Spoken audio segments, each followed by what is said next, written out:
काही करून महायुतीची जागा ही आम्हाला जिंकायचीच आहे आणि त्यामुळे महायुतीचे सर्व पक्ष कामाला लागले, त्याचा मला आनंद आहे.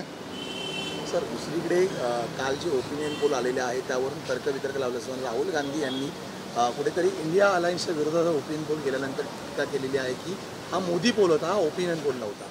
असं आहे की ज्यांना स्वतःला निवडणुकीमध्ये यश मिळवणं कठीण आहे, ज्यांना जनतेचं समर्थन नाही, त्या सगळ्यांच्या आता या ओपिनियन पोलमुळे आणि 4 तारखेला येणाऱ्या निर्णयामुळे त्यांची कावीळ आता जगजाहीर होईल.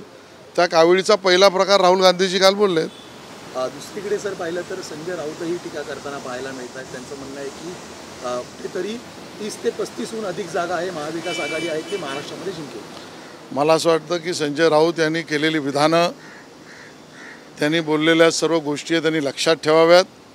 4 जूनला त्याच सव्याज महाराष्ट्रातील जनता त्यांच्या थोबाडावर ते मारेल आणि त्यावेळेला थोबाड बंद करण्याचा प्रयोग संजय राऊतनी त्यानंतर करावा. ओएसिस फर्टिलिटीच्या तज्ज्ञांनी IVF उपचार पद्धतीद्वारे 1 लाखांहून अधिक जोडप्यांना मातृत्व प्राप्तीचा आनंद दिला आहे. मोफत अपॉइंटमेंट बुक करण्यासाठी आजच संपर्क साधा. कुठेतरी महाविकास आघाडीत सुद्धा जुंपलेली आहे, कारण सांगलीच्या जागेवरती राऊत म्हणतायत की आम्ही काही गोट्या खेळत नव्हतो, आम्हाला माहिती आहे काय झालं, 4 जून नंतर बोलू. नाना पटोले बोलतायत तुम्ही गोट्या खेळत नव्हता, आम्हीही काही राजकारण करत नाहीये, तुम्ही ज्या शाळेत शिकलाय त्या शाळासुद्धा काँग्रेसनेच बांधलेल्या आहेत. मला यावर आज विधान करायचं नाही आहे, कारण आता तर केवळ ह्या सगळ्या भांडणाची सुरुवात, ही लवंगी आता जी लागली आहे ती केवळ ओपिनियन पोलवर लागली आहे. प्रत्यक्ष निकालानंतर हा लवंगीचा ॲटम बॉम्ब होईल आणि मग एकमेकाचे झिंजा उपटण्याचे कार्यक्रम हे महाविकास आघाडीचे लोक करतील. मुंबईत 4 जागा जिंकण्याचा दावा महाविकास आघाडी करते आहे. नाही, मला वाटतं 4 जागांवर डिपॉझिट ठेवू असा त्यांचा दावा असेल.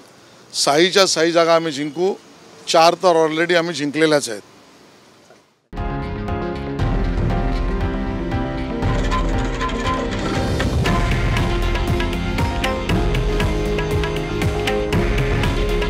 हे आहे देशातील नंबर 1 न्यूज नेटवर्क आणि आपण पाहत आहात TV9 मराठी. काळजी तुमची, हित महाराष्ट्राचं.